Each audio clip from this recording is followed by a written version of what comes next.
അതേസമയം ആരോപണ വിധേയരുടെ വാദം പൊളിച്ചിരിക്കുകയാണ് പോലീസ്. കളമശ്ശേരിയിൽ ഗവൺമെന്റ് പോളിടെക്നിക്കൽ കോളേജ് ഹോസ്റ്റലിൽ നിന്നും കഞ്ചാവ് പിടികൂടുമ്പോൾ SFI നേതാവ് അഭിരാജ് മുറിയിൽ ഉണ്ടായിരുന്നുവെന്ന് പോലീസ് പറയുന്നു.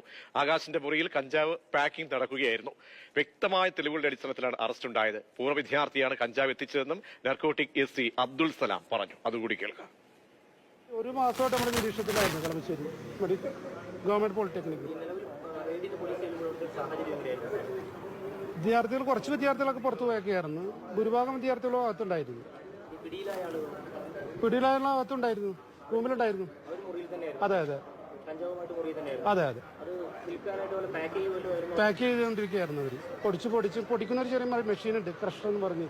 അതിൽ പൊടിച്ച് കഴിഞ്ഞിട്ട് ചെറിയ സിപ്ലോ കവറിലേക്ക് പാക്ക് ചെയ്തുകൊണ്ടിരിക്കുകയായിരുന്നു.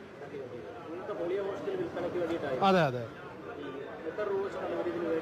അത് കൂടുതൽ അന്വേഷണം നടത്തി കഴിഞ്ഞാൽ അറിയാൻ പറ്റുള്ളൂ. അത് കറക്റ്റ് ഒരു പൂർവ്വ വിദ്യാർത്ഥിയാണ് നമുക്ക് മനസ്സിലായിട്ടുള്ളത്. കൂടുതൽ അന്വേഷണം നടത്തിയാലേ അറിയാൻ പറ്റുള്ളൂ. ആ റൂമിൽ തന്നെ ഉണ്ടായിരുന്നു.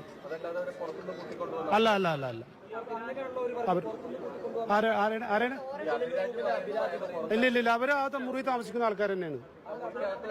അതെ, മുറിയിലുണ്ടായിരുന്നു. അതെ അതെ, പിടിക്കുമ്പോൾ മുറിയിലുണ്ടായിരുന്നു. അവരാ താമസിക്കുന്ന മുറി തന്നെയാണ് അത്. അവരാണ് ആ മുറിയിൽ താമസിക്കുന്നത്.